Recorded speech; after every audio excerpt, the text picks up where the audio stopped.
امریکہ، Canada اور یورپی union نے سرکاری موبائل ڈیوائسز پر نوجوانوں کی پسندیدہ ایپ ٹک ٹاک کے استعمال پر پابندی عائد کر دی ہے۔ امریکی ملازمین کو ایپ کو ریموو کرنے کے لیے 30 دن دیے گئے ہیں، جبکہ امریکی ایوان نمائندگان کے ایک پینل نے صدر جو بائیڈن کو ایپ پر مکمل پابندی لگانے کا اختیار دینے کے حق میں بھی ووٹ دے دیا ہے۔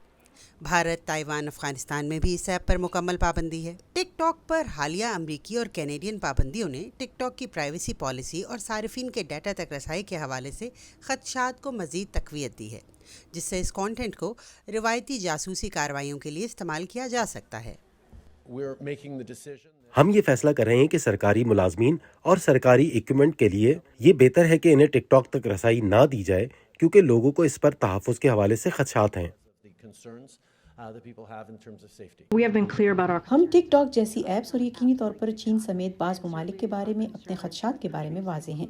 جو ڈیجیٹل ٹیکنالوجیز اور امریکیوں کے ڈیٹا پر ایسے طریقوں سے اثر انداز ہونا چاہتے ہیں جو ہماری قومی سلامتی کے لیے نقصان دہ اور خطرے کا باعث ہو سکتے ہیں۔ چینی ٹیک کمپنی بائٹ ڈانس ٹک ٹاک کی مالک ہے، اور کئی خبر رساں اداروں اور انٹرنیٹ سیکیورٹی فرمز نے اس بات کی تصدیق کی ہے کہ اس ایپ کی یوزرز کے ڈیٹا تک رسائی خطرناک حد تک ہے۔ ٹک ٹاک کے ملازمین اور اس کی مالک کمپنی بائٹ ڈانس صارفین کے ڈیٹا تک رسائی رکھتے ہیں، سو وہ آپ سے یا صارفین سے یہ بات چھپا نہیں رہے، مگر اصل سوال یہ ہے کہ اس کے پروٹوکالز کیا ہیں اور اس ڈیٹا کے ساتھ کیا کیا جا رہا ہے۔ یہ تشویش کی بات ہے اگر رجت پسند یا آمرانہ حکومتیں چین سے اپنے تعلقات کی وجہ سے اس ڈیٹا کی رسائی حاصل کر لیتی ہیں۔ دوسری جانب چینی حکومت کی جانب سے اس ایپ کو بین کرنے کے امریکی فیصلے پر شدید تنقید کی گئی۔